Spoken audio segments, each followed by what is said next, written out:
কাশী থেকে ফেরার পথে ট্রেন থেকে নামিয়ে দেওয়া হয়েছিল সাধক বামদেবকে। তারাপীঠের শ্মশানের ধোয়া, নদীর গর্জন আর তারামায়ের অলৌকিক উপস্থিতির মধ্যে দিন কাটত বামাক্ষাপার। কিন্তু একদিন হঠাৎই তার জীবনে এলো এক নতুন অধ্যায়, কাশী যাত্রা। 1864 খ্রিস্টাব্দে গুরু মোক্ষদানন্দের সঙ্গে বামা রওনা দিলেন কাশীর পথে, সেই চিরন্তন তীর্থস্থান যেখানে যুগে যুগে সাধক সন্ন্যাসীরা এসেছেন মুক্তির খোঁজে।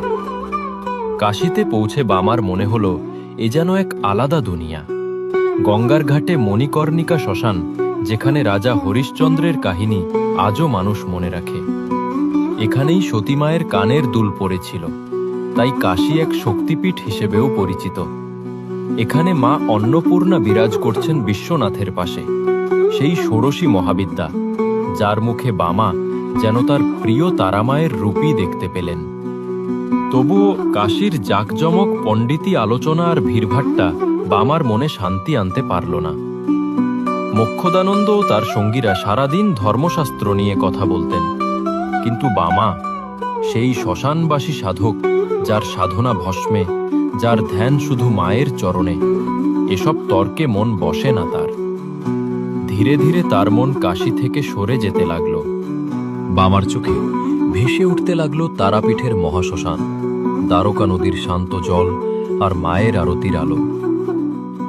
কাশীতে থাকাকালীন বামা প্রতিদিন দশাশ্বমেধ ঘাটে স্নান করতেন আর সময় কাটাতেন উগ্রতারা মন্দিরে।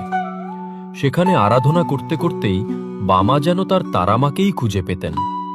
শেষমেশ একদিন তিনি বুঝলেন আর থাকা যাবে না।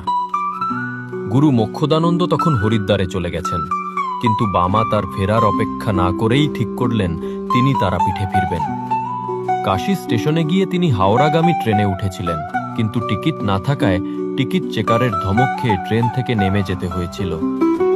তারপর তার পথ চলা শুরু হয়, কখনো খালি পায়ে হেঁটে, আবার কখনো গরুর গাড়িতে, কখনো অচেনা মানুষের দয়ায়।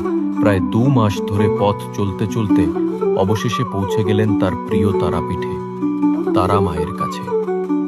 যে শহর তাকে জ্ঞান দিল না, সেই শ্মশানই তাকে দিল শান্তি। যে কাশীতে সবাই মুক্তি খোঁজে, সেই কাশী থেকেই বামা ফিরে এলেন তার সত্যিকারের মুক্তির জায়গায়, মা তারার চরণে। এই রকম আরও তথ্য জানতে ফলো করুন আমাদের ফেসবুক, ইনস্টাগ্রাম এবং ইউটিউব চ্যানেলে।